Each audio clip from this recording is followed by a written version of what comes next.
Oke, baik. Di bab selanjutnya kita akan bahas tentang interaksinya. Contoh, saya akan ambil sebuah muatan positif yang telah tersaji di gambar. Nah, apa sih medan listrik itu? Nah, medan listrik adalah daerah di sekitar yang masih berpengaruh terhadap medan listrik atau terpengaruh oleh muatan. Kalau saya muatan misalnya dari sini adalah muatan positif, maka kalau saya misalnya saya bermain, saya ibaratkan saya punya sebuah titik ya, titiknya. Oke, ini titiknya sebagai kayak saya katakanlah titik uji. Apa disebutnya sebagai titik uji? Saya katakan titik uji ini dengan P, ya gitu ya. Kemudian di sini ada yang namanya muatan. Muatannya kita sebutnya sebagai muatan Q. Apa disebut sebagai muatan Q? Muatan Q, muatan sumber. Ini yang disebut sebagai muatan sumbernya. Kita sebut sebagai namanya Q. Ini ada disebut sebagai namanya P, atau jarak titik P, jarak di sekitar muatan. Ini ada jaraknya ya. Misalnya jaraknya dari sini kita tarik garis lurus. Ini jaraknya adalah R. Nah, yang disebut sebagai yang namanya medan listrik adalah daerah di sekitar yang masih berpengaruh terhadap muatan listrik itu sendiri. Nah, bagaimana caranya? Ada yang pertama, kita tentukan dulu arahnya ya. Arahnya gimana arahnya? Ya, tergantung dari jenis muatan sumbernya. Kalau muatannya positif, maka kita tahu bahwa arah medan listriknya kemana arahnya? Arahnya ke luar. Betul ya, ini arah keluar gitu kan ya? Ya, ada keluar, nih keluar. Tuh kayak gitu. Nah, sekarang kita mengacu pada titik P. Titik P diarahnya ke kanan. Berarti kalau saya tarik garis lurus medan listriknya, maka saya akan lihat bahwa interaksinya ke sini kan?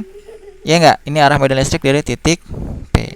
Maka artinya yang pertama temukan adalah arahnya. Arahnya kemana berarti ini? Arahnya ke kanan.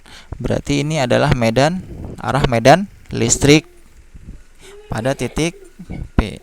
Berarti mengarah ke kanan. Nah, kalau misal titiknya di bawah gimana Pak? Di sini misalnya serong gitu. Saya katakan titik ini titik P1, ini titik P2. Sama ya, jaraknya juga sama.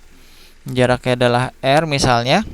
Bagaimana arah medan listriknya Pak? Ya tinggal dilanjutin aja. Kalau medan positif kan arahnya keluar ya nak. Sorry, saya salah gunakan fitur keluar. Maka kalau di titik P2 berarti arahnya kemana? Ke keluar. Berarti arah medan listriknya titik P, saya guna warna putih aja. Ini adalah P2, arahnya ke luar. Cet. Kayak gitu. Ya, itu arahnya dulu. Kemudian bagaimana cara menghitungnya Pak? Cara menghitungnya adalah dengan menggunakan rumus. Iyalah ya. Rumus persamaannya menggambarkan peristiwa dari medan listrik itu adalah E sama dengan ya, sebenarnya hasil kali antara gaya Coulomb dibagi dengan muatan uji. Ya, katakanlah ini muatan ujinya adalah, saya ibaratnya adalah muatan ujinya Q. Ya, jadi muatan ujinya adalah Q besar dan muatan sumbernya adalah Q kecil. Jadi yang disebut sebagai medan listrik adalah hasil dibagi gaya Coulomb dibagi dengan muatan uji. Ya, dibagi dengan muatan uji. Maka kalau kita gambarkan persamaannya menjadi apa? Rumus F apa F? F sama dengan K. Saya kasih tandain dulu ya. K dikali, kan interaksinya ya, antara muatan sumber Q kecil dibagi dengan muatan uji Q besar dibagi dengan R kuadrat. Kan kayak gitu ya. Oke, jadi kayak gitu. Dibagi dengan muatan uji. Ya, kita bagi dengan muatan ujinya ya, Nak. Oke. Nah, kita bagi dengan muatan uji, maka habis ya, habis. Maka gaya medan listriknya adalah K dikali muatan sumber dibagi dengan jarak R kuadrat. Maka ini yang disebut sebagai namanya adalah rumus persamaan dari medan listrik. Bedanya apa? Bedanya adalah pada medan listrik Q-nya ya. Nah, Q cuma satu, ini ada dua. Nah, Q yang di sini adalah disebut sebagai muatan sumber. Jadi muatan ujinya ini habis dibagi. Ini yang disebut sebagai persamaan dari yang namanya medan listrik ya. Jadi kalau kamu dapat tinggal dihitung aja deh rumus ini itu kayak gitu. Oke, saya kasih ini. Sorry, gambarnya kurang bagus.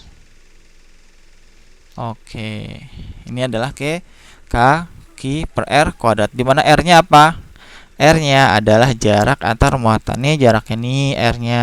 Kalau ini berarti jarak sini. Itu kayak gitu ya. Itu.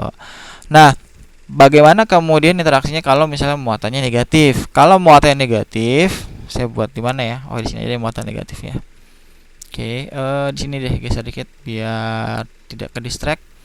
Saya buat muatan negatif ya, Nak. Nih muatan negatif cet. Ya. Ini muatannya negatif.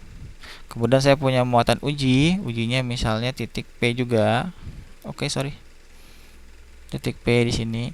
Nah, ini adalah muatan sumbernya Ki. Bagaimana interaksi medan listriknya arahnya? Berarti arahnya kemana? Mengarah ke kemana nih? Kalau titik P, lihat kalau dia misalnya mau datanya negatif, maka sumbernya dari sini kan gitu ya, akan selalu mengarah ke dalam.